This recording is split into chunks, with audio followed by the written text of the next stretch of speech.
limiting label, I think I know what you're talking about here. It's those labels that are things like, I'm not smart enough to do that. I'm not fast enough to play that sport. And for a lot of us in social media marketing, what that label is I'm not good enough on camera to do live streams. And I want you to get rid of that limiting label now, because over the last 4 years doing live streams and live webinars for Team Edgar, I have grown my ability to be confident on camera and to love communicating with our community in this medium. And being good on camera and being really confident in these ways is not something that you just have. It's truly a skill that you build over time, and anyone can do it. So if you can talk to a real person in real life, I promise you can talk on a live stream on social media, and your community is waiting and eager to hear your tone and to get that face-to-face connection rather than just seeing your blog posts, your quotes, and your value-adding social media status updates go by without knowing who is behind it and what tone you're speaking in. There is true power in video on social media, and the world needs your message right now.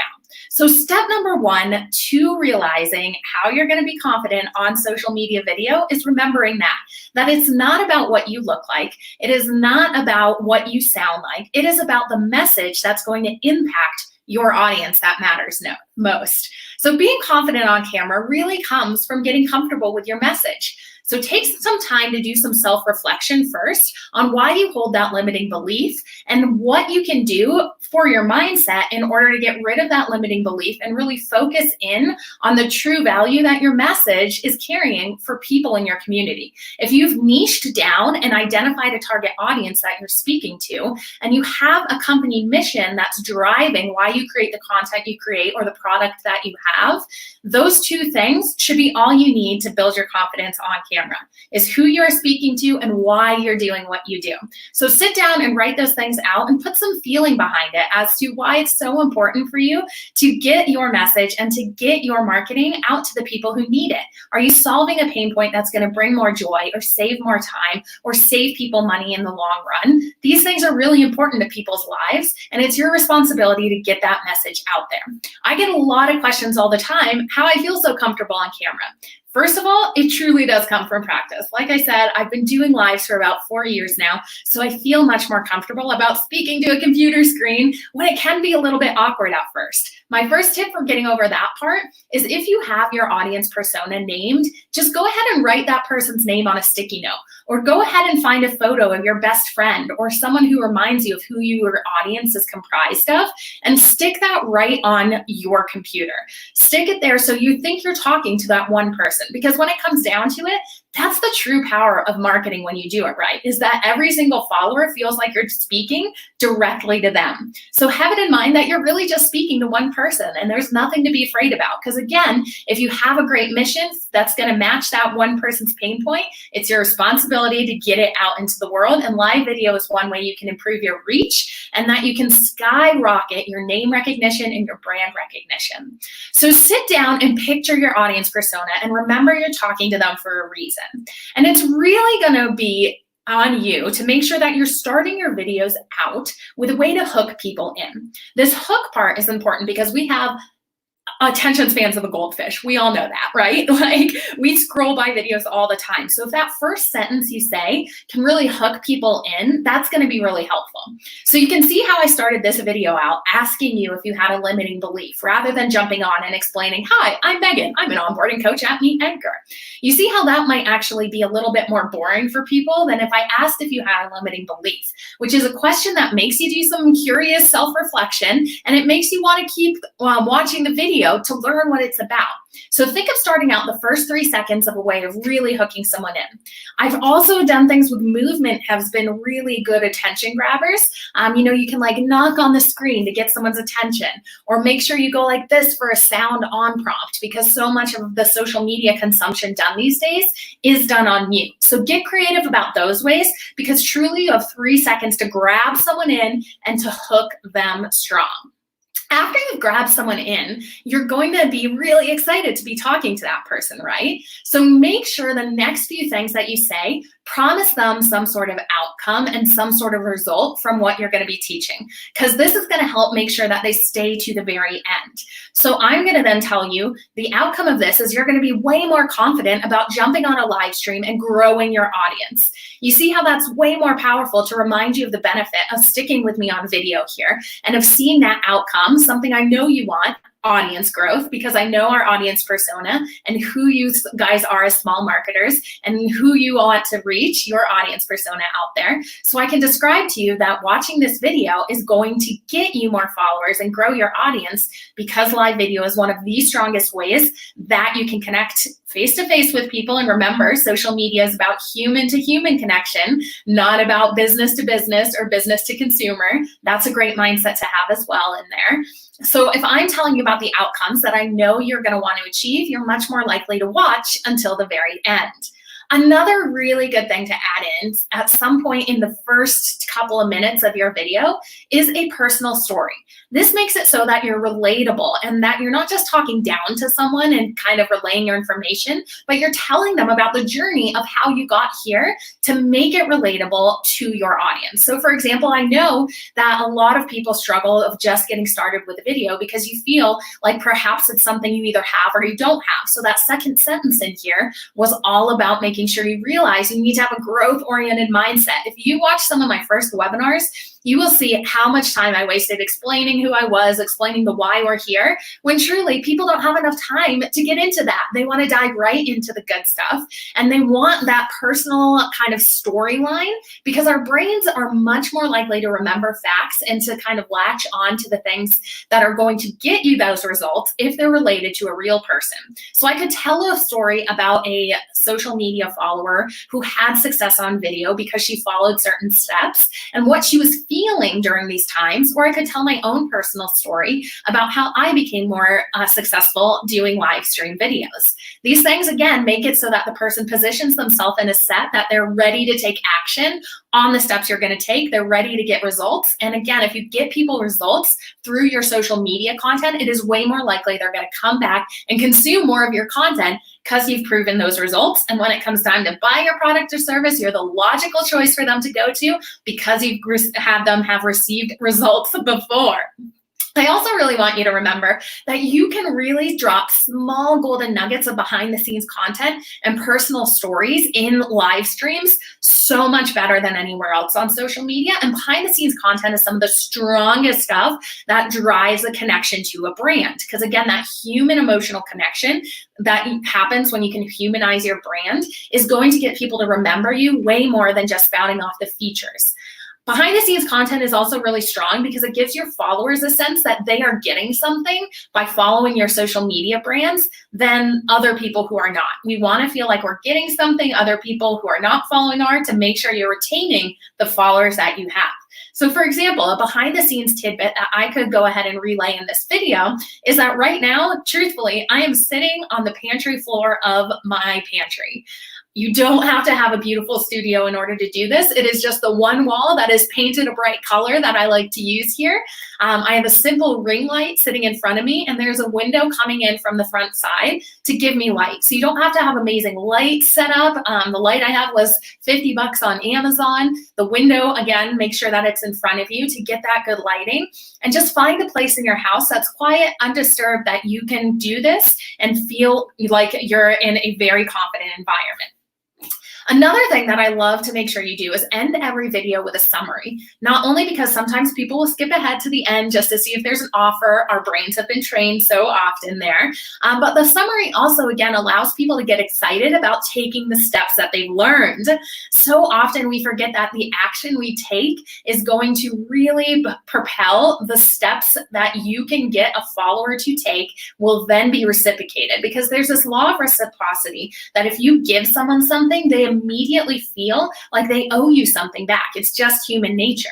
So if you've given a step or if you've given a tip that someone can take and they actually get those results, again, it bonds that brand and it makes them have that law of reciprocity, feeling like they kind of owe your brand that follow or that like or that subscription to your newsletter, just bringing more touch points of your brand and nurturing them to have that conversation to see if your product or service is right for you. Now, you see how I framed that there too. You don't have to be afraid that doing live video is like a sleazy salesman in any way at all, because truly it's just having a conversation to let people opt in to knowing if they're right for your brand, or let people just keep going and not consume your content because it's not right. So remember those things. It's just a conversation, and give people action steps to take after your video. Other things I like to suggest doing, especially as you're getting started, is to make sure you do things like use slides if you're afraid you're going to lose your train of thought. Or what I love to do, you'll notice that I go back and forth between slides, because I know some people like to follow along that way, as well as the text on the screen is a great way to go ahead and grab attention. Other things that I do, and something I'm doing right now, is I'll have my notes app pulled up on the majority of my screen with just keywords of where I want this discussion to go. Don't write out long sentences because you don't want to have it look like you're reading, but just put those keywords as a reminder that can be triggers for your brain on what you want to say next. Put big spacing in between them. You'll notice sometimes that I can even scroll a little. I'm sure you see my shoulder move. That's because I'm scrolling, because I have big spaces and I want to know what I'm going to hit. I personally love using the Notes app, especially because for these live streams, we use a program called StreamYard that shows you how many people are watching live at once. And sometimes that can be a little bit intimidating, not only the large number, but also if you see people dropping off or coming in, and it's distracting. So if I use my Notes app, I actually have that right over the screen so that I don't see my face talking, I don't see the followers coming in or coming off of the video. Now, it is important, I will say as a caveat here, that you look at your content, especially on places like YouTube and Facebook that offer you these kind of insights, that you look at if there is a big surge in when people drop off, and perhaps consider what you said or what kind of topic that you switched to talking about there, because this could be a really great nugget of wisdom to tell you if that's a concept that your audience wants to hear more about or less about. So I would suggest doing things like going back into your insights afterwards to look at where people dropped off or where you retain the most followers, to give yourself clues on the more types of content and more categories that people want to watch. But don't do that during the live stream. It's going to mess with your head, and that message that is going to really hit the right person might not get out because you're too concerned about the followers that you're not speaking to. So the golden rule of social media applies to live streams as well, and that is you need to show up for the followers you have and not just focus on growing your audience for the followers that you don't have. So remember that tip as well. Other things that I like to say is, make sure that you don't underestimate the power of enthusiasm. People do not want to listen to monotone. Enthusiasm is going to be a tool that you can use that's just as strong as making sure you have great content, because people want to be entertained and they want to be having their energy levels heightened by consuming your content. You don't want to be a drain so that people are like, when is this video going to end? So get a little bit animated and get excited about the message that you're putting out there so people will feel that energy. Ways that you can do this is just remember to smile when you're talking. It really does come across much better, and it can boost your signals to your brain to be more enthusiastic. Another thing I love to do before I hop on camera, and this is done from research that's been shown, confidence building research, is that you get really big. You open up your arms and you tell yourself an affirmation or a mantra that's really going to help you build confidence, but stand in that big outstretched arms out, chest puffed out way that you are building that confidence for a minute before you hop on a live video. You'll truly feel your energy levels and confidence go up, and then tell yourself something to build your confidence. I myself love to tell myself that people need to receive and the message that I'm putting out there, and I'm worthy of receiving the attention because we've done so much research and we've done so many experiments on social media that the knowledge we have needs to get out to our audience. So just a reminder again of why I'm doing this, and that why I'm so grateful to have an audience to impact in this way. So think about the ways that you can build your confidence, and truly, I know it sounds really funny to do, but truly try the outstretched for a minute before you hop on video. Your energy levels will be way higher.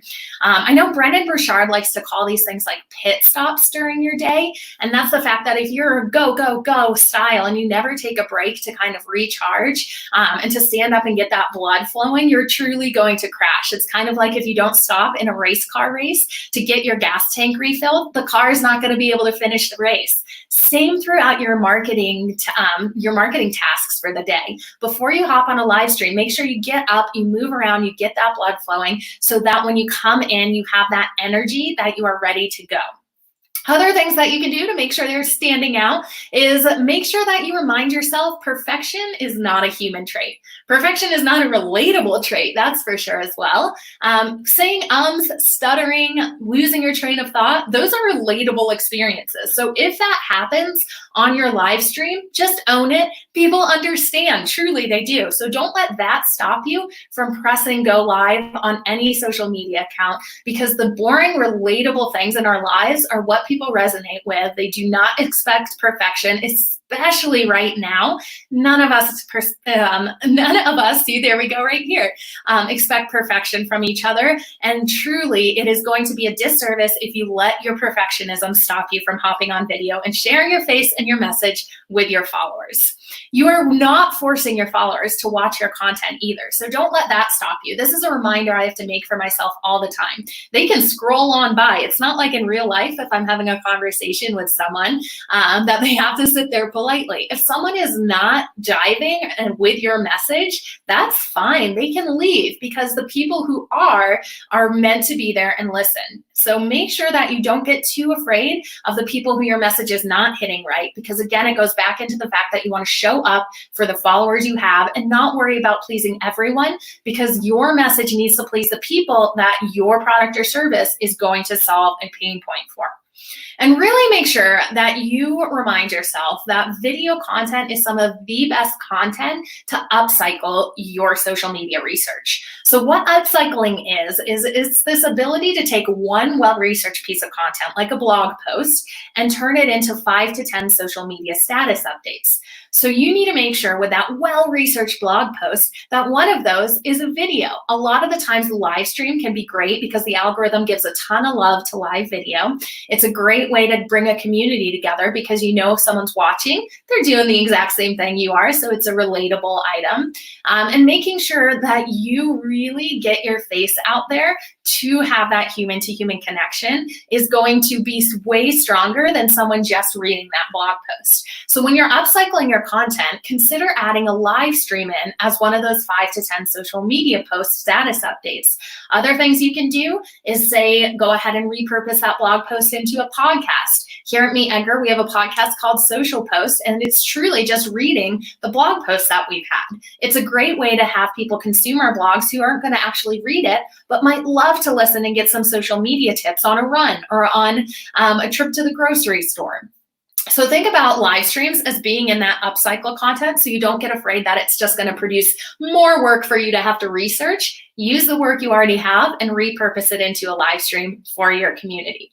Last but not least, guys, just try it. It's truly less scary. The anticipation of what you're building it up to be scary about is truly worse than what it is. And you can see here even, I'm speaking to a significant amount of people who are afraid of video and afraid of live streams. However, that's not all of our audience. A lot of our audience is better at live streams than I am and more seasoned at it and more interesting. And that is going to be something that they see this video and scroll right by. But that's okay, because this video is meant for you, the person who has been really putting the brakes on doing their first live stream because they're a little bit afraid. I want to give you that confidence of trying these tips here and realizing that you need to have that growth mindset, that this is a skill that you are going to have to build up. It's kind of like this idea that I'm going to leave you with here. That's a super cheesy quote, so don't tune out. Don't leave me here because it'll make sense at the end.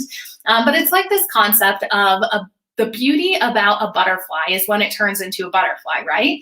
But the growth comes in the cocoon stage, when it's messy. When there's growth happening, things look a bit messy. So your first couple of live streams, you might be talking to an empty room. You might be talking to no viewers. You might stutter a lot. Your feed might cut out because you haven't found the right program for you. It might be super dark, or your dog parks in the background. These things are okay. That's the growing pains that are going to bring you to that beautiful butterfly moment where you feel confident and your message comes across perfectly.